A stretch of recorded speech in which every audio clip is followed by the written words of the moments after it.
What's shaking? What's bacon? Welcome back to MB2 Underground. My name is Sarah Kiefer, aka the Kiefmeister. Miss Kiefer. And my name is Joe Fox, Vice President of Business Development. Miss Kiefer, looking beautiful as always. Thank you. Great to see you. So I'm very, very, very excited to welcome our second guest to the MB2 Underground podcast, owner in Prosper, Texas, Dr. Adrian Bertulfo. Welcome. Thank you, guys. Excited to be here. I go by Dr. B. It's a little easier, but you killed the pronunciation, Joe. Very nice. He has it enunciated on his sheet. Very impressive. I got a little bit of help with that. Miss Susan Huff, Chief Integration Officer, had to walk me through that. They briefed you. So Dr. B, not to be confused with Dr. V. So we'll do our best to not confuse. So before we get into the serious stuff that Miss Kiefer will kick us off with, I just have to ask, our president, Mr. Justin Puckett, let me know that you're very into ice baths. Is this accurate? Did you say can you ice help baths? us? Ice baths. Yes. Can you walk us through this, please? Like not cold plunges. Like actual Ice baths. So we're starting with this. That's totally fine. I like the sensation of like hearing the ice rattle around in the water and like physically feeling. So you're Out not of going to. all of the answers I could have expected, that was not one of them. We're coming out hot. I like how the ice sounds. You're not going to believe this. I actually dropped by gas station, pick up 4 7-pound bags, so 28 pounds of ice, drop it in with a pool thermometer, and I have a jacuzzi tub in my bathroom. It's not as big as it sounds, but 30 pounds of ice, get it down to about 45, 28, thank you. Can you fix that in post? Make sure I don't say 30. Get it down to about 45 degrees and just try to do 3 to 5 minutes in there. What happens like if it goes below that? It's really cold. It's very cold. You might get a little skin burny sensation. I don't like that cold. What's crazy is they have cold water immersion tanks that go even colder, like 32 degrees, 35 degrees. It's a bit unreal. A little too extreme. So you love the sensation, but how did you get into this? Why? I think there's a couple things. So I follow Huberman on, I think, Twitter, and then also I want to say they talked about, Wim Hof. Have you heard of Wim Hof? Yes. Obviously, Wim come Hof. on. It's like breathe really fast, jump in the ice water. And Okay, pause. What's a Wim Hof? Wim Or Hof is it a who? It's his name. His name is Wim Hof, and he made Wait, a that's a breathing first technique. and a last name. Oh yeah. Okay. 6 letters, very easy. Wim Hof. Easier than Bertulfo, for sure. Wim Hof, he does this breathing technique where he basically hyperventilates in a controlled way, and then you get like temperature resistant. You can do all sorts of stuff. So ice water. So there's a lot of benefits to it. The reason I got into it, big science nerd, right? Dentists, we all love our studies, our numbers and everything. It releases endorphins. You get this brown fat conversion, like all the like energy. You get the adrenaline. It's good for circulation, your vascular system, everything like that. So I'm a big nerd, so I see that. I'm like, yeah, might as well throw some ice in here, try it. So it's very addicting. Can you feel the difference? Right away? Oh. You step out and you feel like. When you win a 3v3 basketball tournament and you want to scream in excitement, like that's how I feel every time getting out of the ice bath. Feeling. Yeah, I can simulate victory by coming out of the ice water. See, I was going with Xerxes on the second 300 movie. There we go. Coming out of the gold bath. You could be Xerxes every morning if you want. That's the dream. Little inside joke, pre-podcast. Yeah, sorry. Love it. So thanks, Puckett. You have a really cool story. Very interesting background, and your path to ownership was pretty unique. But just before that, what was the rush? Didn't you graduate dental school in like 2 years or something? So I originally I was in the 5-year program, 2 years college, 3 years dental. I figured that was a little too blisteringly fast, so I did 1 more year of college. After my freshman year of college, I was like, guys, come on, we got to do 1 more year. Yeah, guys, come on. It's too much fun. I'm having too much fun. My parents are like, look, you're all ready. Go for it. 4 is fine, but 3, go ahead, go for it. So I finished in 6 years, and I was an associate for 2 years after that. And I just feel like I grew up around a lot of business owners. My parents have been business owners for probably going on 14, 15 years now. Wow. And so that's all I was really exposed to. They're not dentists, thank goodness. So I can be the cool dentist of my nuclear unit there. Right. But it's just kind of something that I knew I was going to do from an early age. So when I had that opportunity, you say, what's the rush? For me, it was always part of the plan. And once I felt ready, it was kind of a no-brainer. And that's not to say anything about people who wait 5-7 years or even don't want to be an owner. I think that's totally okay. That's completely fine. There shouldn't be a pressure. I'm probably not the right person to say that, but there shouldn't be pressure to do it all very quickly. But I was in a little bit of a rush. I feel like when it comes to committing my time, my energy, and everything like that to the business, I don't have kids. I just have my one cat. She's a very grumpy old lady. She's 13 years old, right? Dang. Doesn't demand too much of me. So I'm like, I can actually give my full everything to the practice right now. Yeah, I mean, that makes sense. In dentistry, the options seem to be associate or owner. And I guess when you get to the point where you know that ownership is what you want, you don't want to end up in a cycle of hurry up and wait, let's go. So how'd you get introduced to MB2? So I've been exposed to MB2 for a long time. You said I came exposed. Funny story. I was just telling this on the way in. I actually worked during high school. I worked in the credentialing department back when How cool. gosh. the company was not even 50 employees. Wow. It was so I don't even know how many Old practices school. we had at that time. What year was that? Had to have been 2013. Wow. Maybe. Yeah. I want to say Old around school then. MB2. Yeah, plus or minus a year. Drove down and scanned paperwork and did insurance stuff. I had no idea what was going on. I did a great job. If you look back at my record, I did a great job. Okay. You're like, I built this in and out. credentialing Yeah, department. basically. Thank you everyone for the credit. But so I've known about MB2 for a long time. And I've always wanted to be a dentist. It's a little weird. Most 12-year-olds aren't like, yeah, I'm gonna be a dentist. Most 12-year-olds aren't even thinking about employment. But I'm the oldest of my family, so I have 24 cousins. Wow. And I'm the oldest Wait. on both sides. Wait, we can't skip past that. Did you say 24? Yeah, 24. Okay. Yeah. All right. Yeah. That's 4 less than the number of pounds of ice I put in my bath. Boom. not to be confused Bring it all with together. 6 Yeah. less. Yeah. But I always went first. I always went first with everything. So I'm a big planner, right? When I'm the oldest of three, I have 2 younger brothers, right? So when it comes to taking risk and making a plan and having a structure and layout, I've always kind of leaned on that and done well with that. So Dr. B, you started Novo in 2022. Mm-hmm. How did you develop your vision for what you wanted your practice to be? So I love this question because the biggest thing about MB2 is I get to bleed over all my personality into the design decisions without really being held back by the logistics of like, how do I do this? What do we do with this? So when it comes to like the vision for the practice, for me, the biggest thing with this is a long segue, but you think about dentistry, it's not about, how good of a filling can this dentist do? How much money am I going to pay for this crown? And if I pay a good price, it's a good dentist, right? Right. It's all about relationships. Mm-hmm. And when you're dealing with somebody's face, you're vulnerable, right? Absolutely. Stop, Sarah. You're vulnerable right now. When someone's trusting you to work on their face, their smile, that's their persona, right? It causes a lot of anxiety. Mm-hmm. It's hard to trust someone that you just met 2 minutes ago to be like, okay, yeah, you're going to do surgery on my mouth.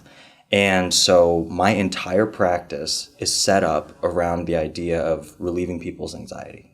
It shouldn't feel like a clinic. Mm-hmm. It shouldn't feel like a hospital or an urgent, God forbid, a urgent care or a care now, right?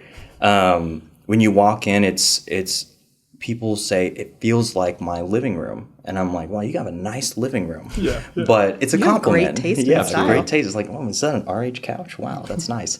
But really, it's relieving people's anxiety, building a whole business around how is this person going to feel, because dentistry is scary. Mm-hmm. It's scary to get your teeth worked on by a stranger and to trust that they're going to do a good job and be safe with your stuff, right?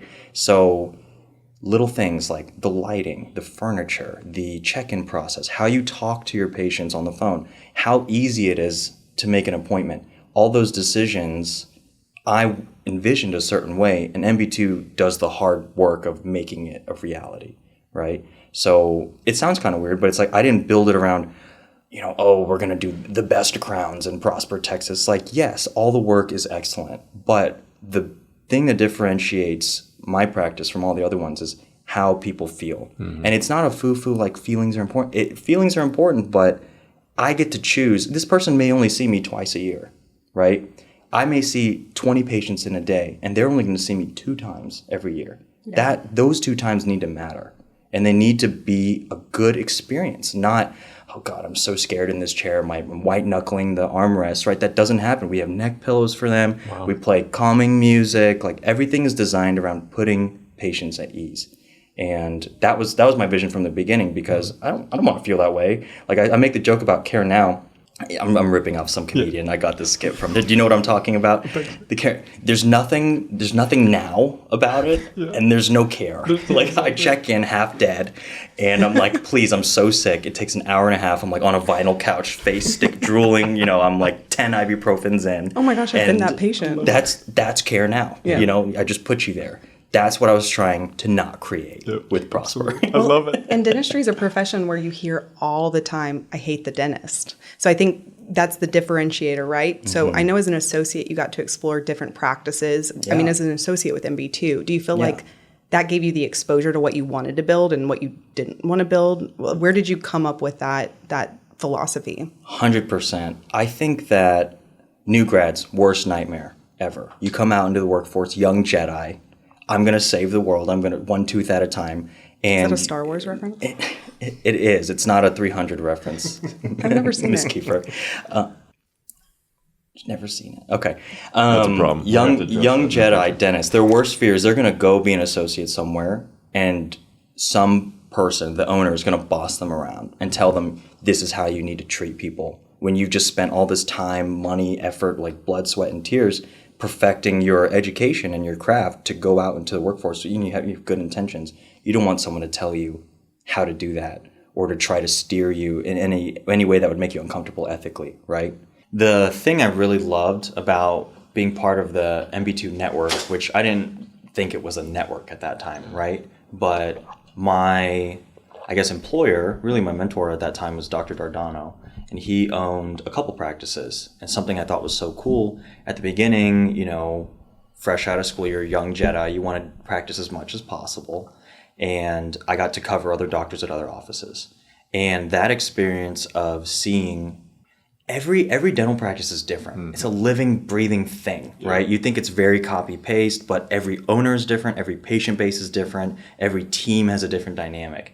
So when I was able to, fresh out of school, actually go and see the inner workings of different offices, like where it's located changes, the hours change, how the workday feels, right? Picking up all these little variables, I was formulating in my mind what I liked, right? And you can't do that just going to one office, practicing there for 2 years, spinning off and doing your own thing. I must have worked at least 4 or 5 offices without having to actually uproot and move every time, but just get exposure to 4 or 5 different practices. That is so invaluable. And the fact that Dr. D just let me do that without saying like, oh no, I need you here. You got to stay here and do what I need you to do. He's like, whatever you want to do, whatever you want exposure to, absolutely have at it. Wow. And the fact that all that's under the MB2 umbrella, there's consistency. There's consistency with the level of professionalism you come to expect, the level of convenience as a doctor. I didn't do anything.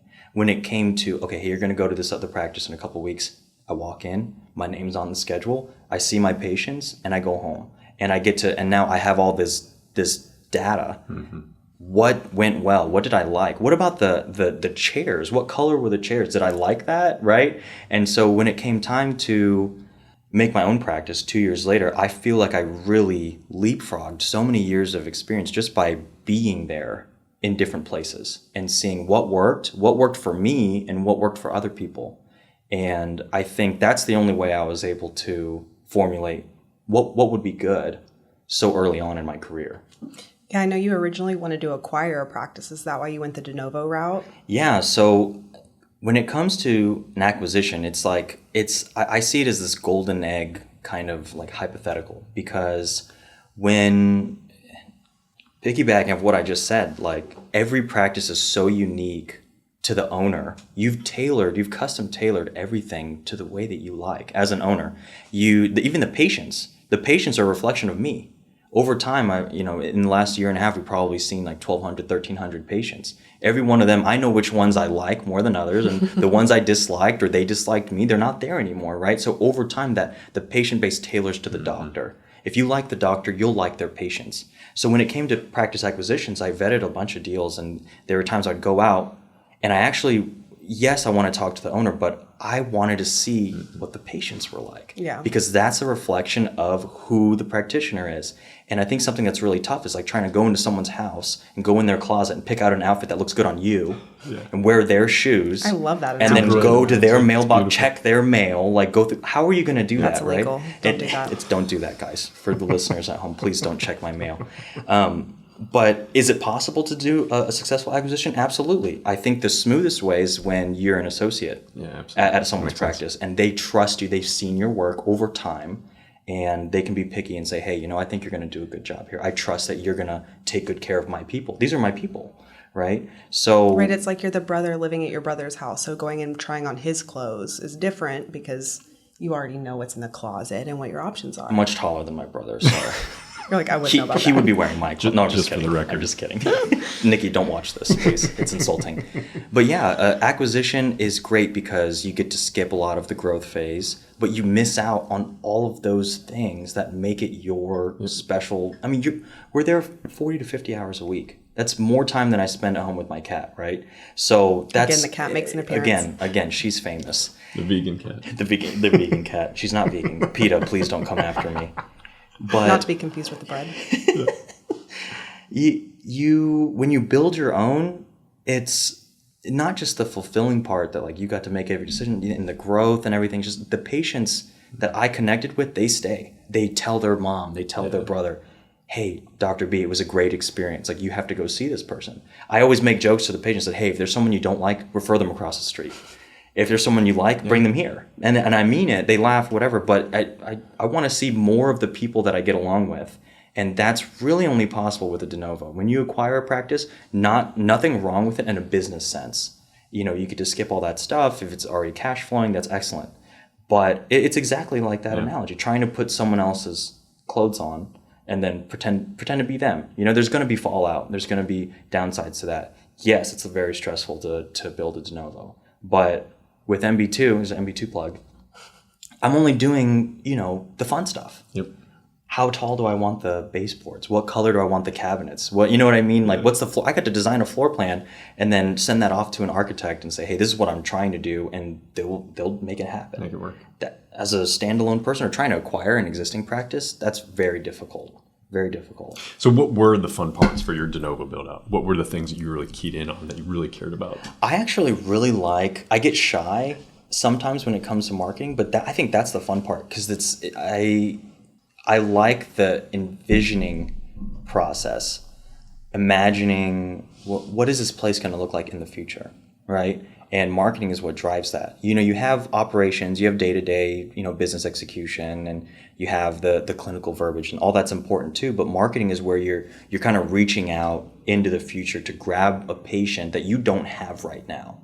And that is for me, it's a fun mental exercise. So fun parts are things like, what about the colors for our logo? What about our branding? What is our website going to look like? Shout out to Pat. Yeah. What is our Pepper Google? Pat. Yeah. His hot sauce is good. What is our slogan going to be? What is your image? Slogan? So for me, we don't have like a slogan, but my office manager is actually the one who really pushed me over time to say, hey, what are our values, our mission statement or our values? And I haven't put this up somewhere yet. I want to put it up under the signage at the front desk, but 3 things come to mind. And this is going to be very pitchy, but I've thought about it a lot. The first value is integrity. And I think integrity is important because it both encapsulates how seriously I take my work, but also integrity means honesty. Honesty with patients. Like, my biggest thing is patient education. I don't tell people fear-mongered, oh man, your tooth is looking really bad. You have to do this. I inform them, hey, this is what happens. I know you don't have a dental degree, but I can explain it to you very simply. This is what happens to a tooth, X, Y, and Z, and these are our options. That empowers them. That's what I think integrity is. Just being honest, right? Not treating people like they're kids or they're unable to make decisions for their own body. Just tell them what I know in a short way that doesn't, lull them to sleep, and then allow them to choose, right? So the first one's integrity. The second one is excellence. And I think excellence is important in clinicals, right? When it's the efficacy of a material, the how precise I am if I do a root canal, right? All of that stuff needs to be top-notch, cutting-edge, state-of-the-art. I actually had a medical device sales representative come by as a patient yesterday. And the first thing he says to me, "Yeah, Dr. B, nice to meet you. I just want to say as a consumer," and I'm like, okay, all right, hold on a second. He said consumer, like, am I being audited right now? I'm scared. But he's like, as a consumer, I want to say that you've got some really nice technology in your office. He's like, I know the x-ray centers aren't cheap. I know the lighting, the TVs, the computers you have in the room aren't cheap. The software you're running is not cheap. And he said, as a consumer, like, that knows a little bit of background about that inspires confidence in me because you're playing for the future, right?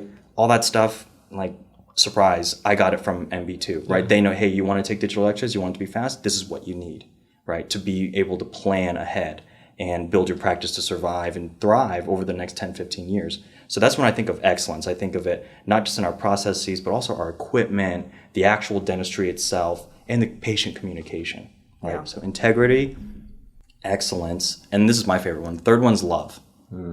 How can you have, so nobody goes, like, there are some. So if they're listening, don't feel judged. But there's not that many dentists that are like, I love teeth. And teeth is what wakes me up in the morning. I want teeth. Like, dentistry is a people business. Yeah. You get into dentistry because you like people. You crave connection. It's natural for us to want to connect with other people, form relationships. That's what dentistry is about for me. And so the first thing that should be, like, first and foremost with every patient relationship is love. Not like, hey, nice to meet you, I love you. But that's going to get some weird reviews. But just knowing that you care about that person. So you have honesty, transparency, all that under integrity. You have excellence. So you know that I'm going to be doing a good job. And love, meaning the ethics, the intention, the motivation is all there. That's what, for me, is like my guiding principles. I haven't put it up on the wall yet. I love it, though. But that's kind of what keeps me on the same track every day, not get bogged down, jaded over time by little annoying things. Like remembering there's more important things to strive for. Yeah, the uniqueness of dental practice is so special, and honestly, I think it's one of the reasons that private equity has fell in love with dentistry and dental is that it is so very unique, and it cannot be replicated by any larger force, technology or systemization, or whatever it is. They all come from the ground up, or the good ones, right? Right. So what was it about Prosper, Texas that you saw when you wanted to take the huge financial risk to do de novo? And as you said, you didn't buy a patient base. You had to build that from scratch. So what did you see just as an entrepreneur that it made sense for you? Yeah, absolutely. We touched on this a little bit earlier, but everybody has teeth. And eventually, when you're really old or something's happened to you, you might not have any teeth, right? But people, a dental office can only support so many people. No matter how good or fast of a dentist you are, it caps out at a certain point how many people you can see in a day or in a year and still render excellent care. With that being said, with Prosper, we had an influx not just of diversity of perspectives, but just total number of people. It was growing like crazy. And to build something from scratch, you want to be part of that growth, right? Why would I go to Mockingbird Lane and compete with people who've been there for 15 years that already have networks deeply ingrained when I could go somewhere where there's a family that just moved from New Mexico, New York, or Florida, and they want someone good and they need care, right? I'm going to be there to help these people find their new dental home. And that is so much, it's not just easier on me and easier on the patient, but it's good. It fosters like good competition when it comes to the other offices in the area, right? You have new people move in. The offices that are established, they have to level up to keep up with people like me and MB2 who are going to bring the best, newest everything, fresh perspectives to that area. It's just good for everybody involved. It's good for the dentist. It pushes them. It pushes the patients. That I can be picky as a patient. If I don't have a good time at, across the street, I'm going to go try Prosper Small Studio. If I don't have a good time there's 9 dentists on Preston Road in 2 blocks. Wow. Right? So at the beginning, I had people asking me, even though Prosper's a growing area, are you afraid of the competition? I said, I welcome competition. Yeah. Competition is what allows us to be better. If I was the only dentist here for 20 square miles, it wouldn't matter with integrity and excellence. It wouldn't matter. They have no choice, right? But here in Prosper, they have a choice. And that choice empowers them to be picky. And their pickiness makes us excellent, right? So I think that the growth is part of it. The new perspectives is part of it. The competition is part of it. But also it's a desirable area. It's a great area to live. It's a beautiful community. I mean, it's not far from the airport. It's not far from Frisco, Legacy Hall, all our favorite things, right? And it's a good place to be. I'm happy. Yeah. I love it. So it opened in 2022. Mm-hmm. Tell us about your experience since then. What's your favorite or craziest memory with MB2? So what's really funny, hopefully Dr. D doesn't get mad about this, but I owe it to him really a lot of my early opportunities in my career, right? And he allowed me to grow so much. When it came time for me to move, I used to work in McKinney. And that is about 25 minutes down 380 from my practice. I moved and they said, hey, we know you're opening up a practice. Don't start siphoning away the patients. Like, dude, please don't be cool. Like, we were nice to you. Please don't do it. I didn't tell a single patient. Uh-huh. I told them I was leaving at a certain time so that they're not surprised by a transition. You're going to be meeting this doctor. They're going to take good care of you. Love that. Do the right thing. Mm-hmm. I didn't tell them, hey, come follow me.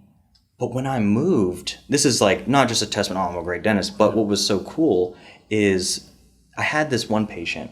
It had a very troublesome kind of complex medical history. And if she listens to this, she'll know that I'm talking about her, this is the crazy part. It was always just a mystery what was going on. She had these symptoms that never quite lined up. I was like the 5th dentist to try to troubleshoot what was going on with her.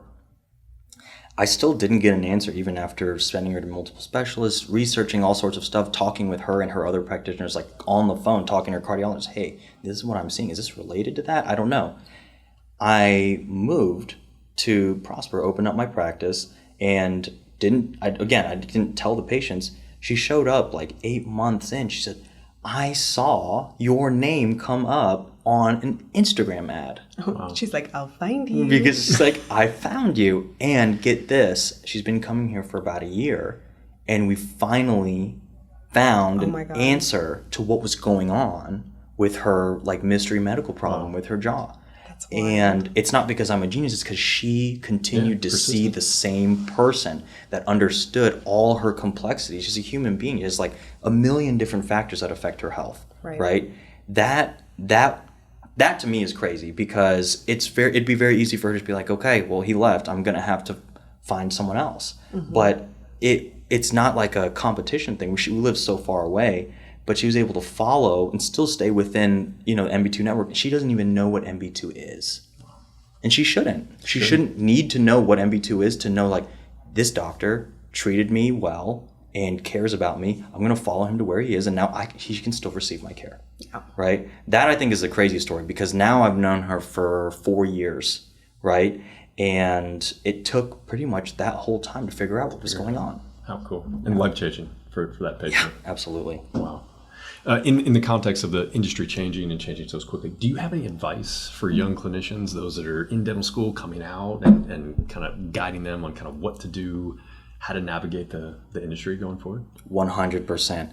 I think that, and this is not a knock on any dental faculty, on any dental school whatsoever, but what I'll say to young dentists, especially people who are about to graduate or freshly graduated, I would say don't be afraid to go against the grain. And that what I mean by that is get in the ice bath. Get in the ice bath. Listen to the ice rattle around. But actually, like when it comes to your faculty, they're older than you. They practice at a different time. If they practiced 15 years ago, it's a completely different world. That's a great point. You're going to have to be able to take some risk.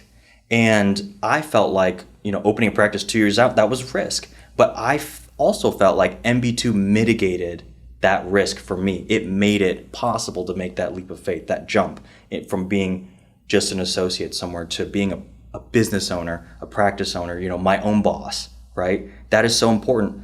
It's tough when you go through 8-10 years of school residency and you have all this debt, you have all this pressure to think, I'm going to do something risky. You already took the risk with all that time, right? You want to do what's tried and true and safe. But we're in a changing landscape. Dental is changing every day. We used to have these opinions, oh, DSO bad, right? DSO bad, private practice good. And it's just not black and white anymore. You have to be able to adapt and change with the times. Do what's right for you. That means mitigate risk. Be smart. Talk to your peers. Talk to the people who are doing it right now. Not your dad who's a dentist who's been treating patients for 25 years and is on the brink of retirement. He's not going to he may be able to console your emotions, but when it comes to what strategic decision should I make for my career right now, it might not be good advice. And that will hurt some of those people. But dentistry changes all the time. You have to be prepared to pivot. And I think that MB2 allows me to pivot without being like naked in an ice tub, right? Without feeling scared, and to be able to support me in those decision making. That's a great point. I really appreciate you being on. Thank you guys so this much. was fun. It was a blast. For listeners, thank you for joining us, and we will catch you on the next episode of the MB2 Underground podcast. Power to the partners. Power to the partners. Howdy ho, Randy Joe.